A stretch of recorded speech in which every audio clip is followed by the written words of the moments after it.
तो बच्चों, आज हम पत्रकारी लेखन की विभिन्न स्वरूप और लेखन प्रक्रिया इस बारे में पढ़ रहे हैं। दरअसल अभी जो नया पैटर्न चेंज हुआ है 12th का, उसमें 5 मार्क्स का जो क्वेश्चंस आ रहे हैं, जिसमें 3 नंबर और 2 नंबर के 2 क्वेश्चंस पूछे जाते हैं, जो ऑप्शन में पूछे जाते हैं, उनमें हमें समझ नहीं आता है कि हम किस तरह से उसकी तैयारी करें।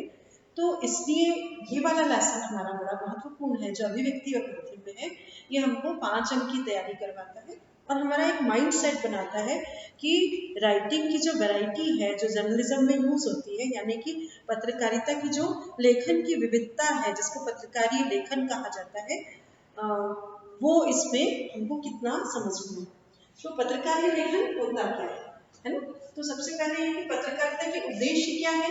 पत्रकारिता के 3 उद्देश्य हैं। पहला है सूचना देना, फिर है दूसरा है मनोरंजन करना, और तीसरा है शिक्षा देना।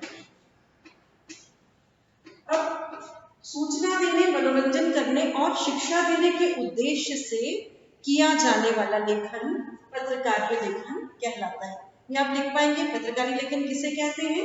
सूचना देने, मनोरंजन करने और शिक्षा देने के उद्देश्य से लिखा जाने वाला लेखन, किया जाने वाला लेखन पत्रकारी लेखन कहलाता है। पत्रकारी लेखन कितने तरह से होता है? पत्रकारिता के जो स्वरूप है और नए नए विभिन्न जो स्वरूप है और उनकी लेखन प्रक्रिया क्या है, ये इस विषय का मुद्दा है। इसी पर प्रश्न उठाए गए हैं। तो पत्रकारिता के लिए जो लेखन है वो कितनी तरह से होता है? तो पत्रकारी लेखन के, उसको हम बोलेंगे पत्रकारिता के आयाम।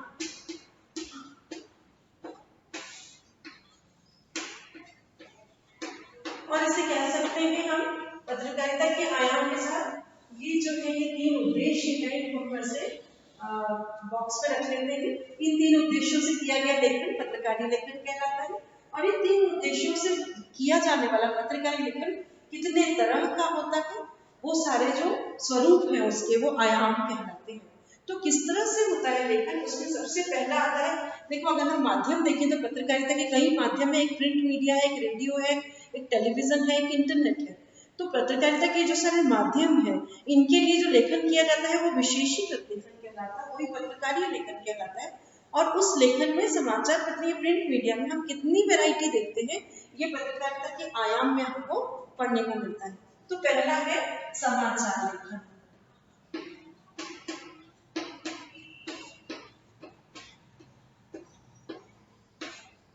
तो समाचार लेखन के में हम क्या पढ़ेंगे? समाचार लेखन में हम ये जानेंगे कि समाचार को, पहला तो उसकी शैली क्या है। तो इन्वर्टेड मेथड जो है, उल्टा पिरामिड शैली, इसके बारे में हमको बताया जाएगा इसमें कि समाचार आपको अब आ गया है, ये अच्छी तरह जानना है कि उल्टा पिरामिड शैली में समाचार लिखे जाते हैं, है ना।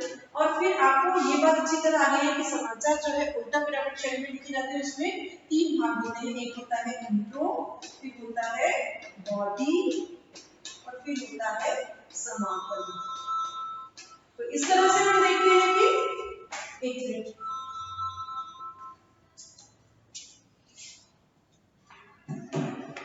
इस तरह से हम देखते हैं कि इंट्रो, बॉडी और समापन के जो 3 भाग हैं, उल्टा पिरामिड शैली के भाग होते हैं। हमने देखे वैसे ये अपने जो बनाते हैं उल्टा पिरामिड, इसमें सबसे ऊपर इंट्रो होता है, फिर बॉडी और फिर नीचे समापन, इंट्रो, बॉडी, समापन। तो इस तरह से हम देखते हैं कि ये तीनों जो है इसमें समाये हुए हैं। फिर इसमें सहकारों के बारे में बताया जाता है।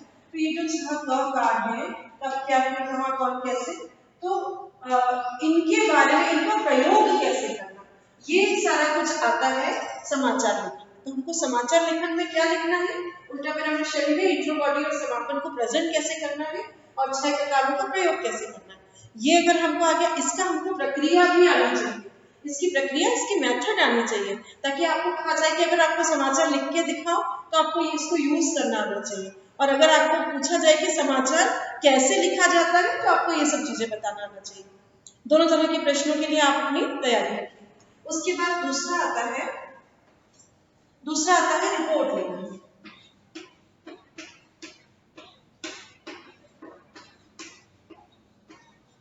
अब इसमें जो हम उल्टा पिरामिड शैली का प्रयोग जो समाचार के लिए कर रहे हैं वो किसके लिए कर रहे हैं? केवल सूचना देने की। इसमें मनोरंजन और शिक्षा शामिल नहीं है। केवल सूचना के लिए जो समाचार लिखा जा रहा है उसमें उल्टा पिरामिड शैली का प्रयोग किया है।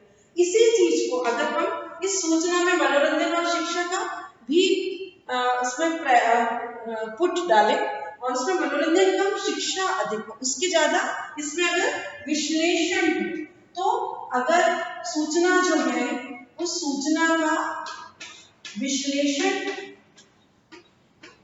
यानी एक तरह से एनालाइज करना, विवरण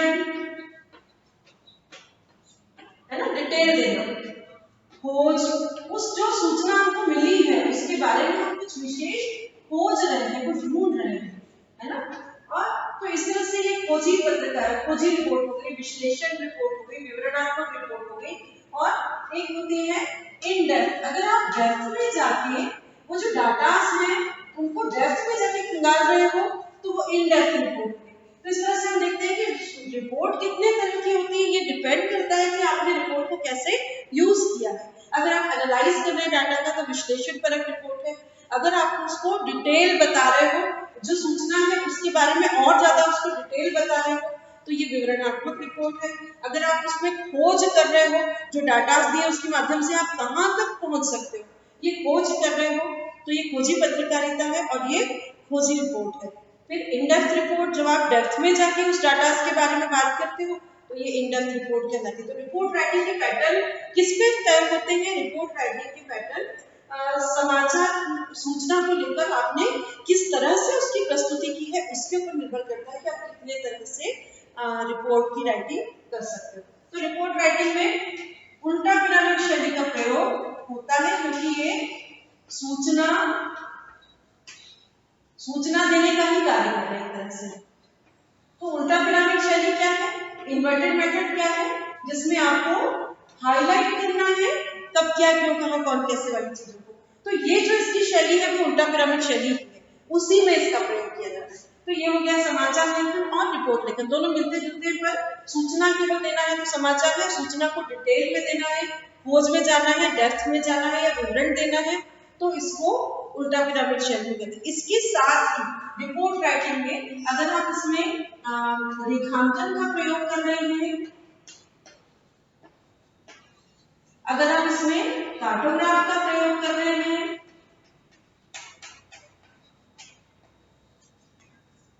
यानी ग्राफिक्स के माध्यम से आप अपनी बात को समझा रहे हैं, रेखांकन के माध्यम से अपनी रिपोर्ट को रख रहे हैं तो ये रिपोर्ट को और ज्यादा मनोरंजक बना देता है और ज्यादा गहराई से लोगों को शिक्षा देता है। तो ये अपने उद्देश्य में, पत्रकारिता के उद्देश्य में रिपोर्ट लेखन सफल होता है। तो इस तरह से रेखांकन कार्टोग्राफ का यूज भी इसमें किया जाता है। डाटास को लिखा जाता है, उनको एनालाइज किया जाता है, उनको डिटेल में बताया जाता है, यानी विश्लेषण, विवरण, खोज और गहराई से छानबीन करना और रेखांकन कार्टोग्राफ का यूज करना, उल्टा पिरामिड शैली का प्रयोग करना। इसके साथ साथ इसमें विवरण है इसलिए अन्य तरह की शैलियों का प्रयोग भी होता है रिपोर्ट में। पर उल्टा पिरामिड शैली किस संदर्भ में प्रयोग होती है? जब आप सूचना या किसी न्यूज को, किसी समाचार को आप डिटेल में बताते हो तब, है ना। तो इस तरह से हम देखते हैं कि समाचार लेखन की हमको दो शैलियां मिली। ये दोनों शैलियां किस लिए है? ये दोनों शैलियां पत्रकारिता की प्रिंट मीडिया की शैलियां हैं। एक है रिपोर्ट राइटिंग और एक है समाचार लेखन। अब इसको अगर हम इस न्यूज को अगर हम रेडियो में प्रेजेंट करेंगे तो इसका लिखने का तरीका थोड़ा सा बदलेगा, पर ये बेसिक तरीका ये रहेगा। फिर अगर इस रिपोर्ट राइटिंग को हम रेडियो के लिए या टेलीविजन के लिए तैयार करेंगे या फिर हम इंटरनेट के लिए तैयार करेंगे तो प्रेजेंट करने का तरीका बदल जाएगा पर लिखने का तरीका यही रहेगा। तो प्रिंट मीडिया की जो बेसिक तरीके हैं वो आपको एक प्रक्रिया सिखाते हैं कि उसकी प्रोसीजर क्या है, उसकी प्रक्रिया क्या है और फिर उसके बाद उस प्रक्रिया में लेखन किस तरह से किया जाता है। वैरायटी ऑफ राइटिंग क्या होती है? तो दो राइटिंग वैरायटी होगी आपके पास, है ना, दो लेखन की विविधता, एक समाचार लेखन और एक रिपोर्ट लेखन। अब हम इसके आगे चलते हैं।